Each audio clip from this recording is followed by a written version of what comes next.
Joining us tonight, Congresswoman Martha McSally, member of the Armed Services Committee, Homeland Security, and others. Also running for the Senate seat in Arizona to replace outgoing Senator Jeff Flake.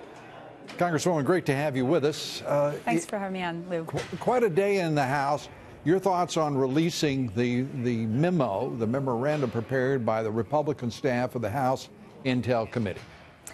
Well, I've read that memo, and there is a process to release it. I'm glad to see that the Intelligence Committee has voted to do that, and they'll continue the process forward. It'll take a few more days for it to get out there so the American people can see what is in that memo while also protecting sources and methods and those types of things. Well, I think personally that it's any time the public's right to know is responded to affirmatively, it's the correct response. I agree. Let's turn to immigration. Suddenly, this DACA is taking on some primacy in the agenda set forth by the president. We'll learn, of course, more tomorrow. But by what has already been said in the president's entreaty, really, to the Democrats to join him, saying that he doesn't have the votes in the Republican Party, what do you make of what's going on? Well, the reality is you do need 60 votes in the Senate for most issues, and unfortunately, they've used that rule in order to resist and obstruct literally everything. On my part, I mean, I've been a leader in the House on this issue. I represent a border district, and I chair the Border and Security, Border and Maritime Security Subcommittee. I have a bill now. We have 79 House co-sponsors. I sat 2 people away from the president in that meeting the media was invited to a couple weeks ago. And what we do are the priorities that brought the president, into office, which includes ending chain migration, strong border security to include actual funding. Mistakes of the past, we're hoping for future federal funding. That didn't happen. We also, in the visa lottery, chain migration, crack down on sanctuary cities, pass Kate's Law. This is a bill that the president said he supported and the Secretary of Homeland Security supported. And we're going to keep moving that through the House to get this across the finish line because we really think these are the core issues that the American people want and the highest priorities. You know, there's nothing in the 4 pillars, as the president has put forward himself, that says end chain migration now. It is a process. It's a word we've heard a lot since 2006 when Ted Kennedy and John McCain got together for the first run at so-called comprehensive immigration reform. It turned out to be a disaster because they principally the Democrats, insisted upon chain migration. They insisted on no security. They succeeded in both. And now to think that not even to consider E-Verify, that's always an important test. E-Verify is the only thing that works. It takes away the magnet that draws so many illegal immigrants to the country. If you don't want law and order, if you don't really want to end the attraction of illegal entry to the country, how serious can anyone be?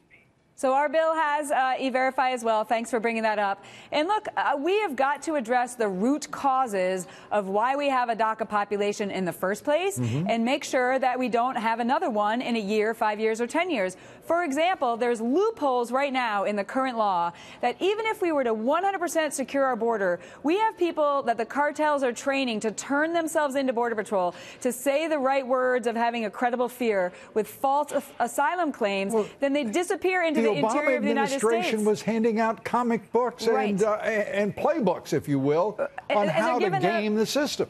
Right, and they're given a court date 5 years from now, and then they disappear, never to show up again. So our bill actually closes these loopholes that are critical because the cartels are using them, and they're going to incentivize additional illegal immigration. The vast majority of the American people want an immigration system that works for them, and chain migration is about 7 of 10 new immigrants. It doesn't make any sense. We need to move towards a merit-based immigration system like other countries like Canada and Australia that allows people to come in through the turnstile and do it in a way that's going to not take away American jobs and support growing our economy while we also crack down on the cartels and the illegals that are coming across my community right now that are a public safety threat to the people that I represent. And we should take note again, as we reported here, the Mexican government has dispatched federal troops into R-Ariz, and Baja and other locations are likely in the very few days in order to fight cartels that are out of control.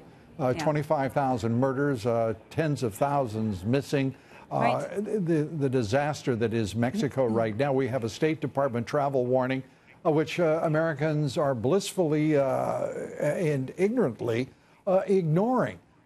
This is a dangerous, dangerous narco state right now, right. And people better understand that. Do you agree? These transnational criminal organizations are very dangerous. They become more dangerous over time. They're very innovative. They're well-resourced, and they are trafficking drugs and people and weapons and money in and out of communities like mine. This is very serious business, and we've got to get operational control of our southern border because of the threat and the dangers that they present.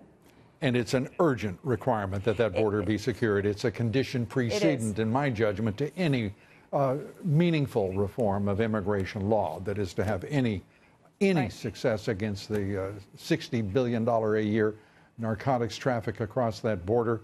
And the list goes on. Hey, that's why my guest tomorrow night at the historic State of the Union address is Sheriff Mark Daniels, who is the border sheriff of Cochise County. Right. He deals with this threat day in and day out, and he's excited to be able to be here and be both of us partnering with the president to finally secure our southern border.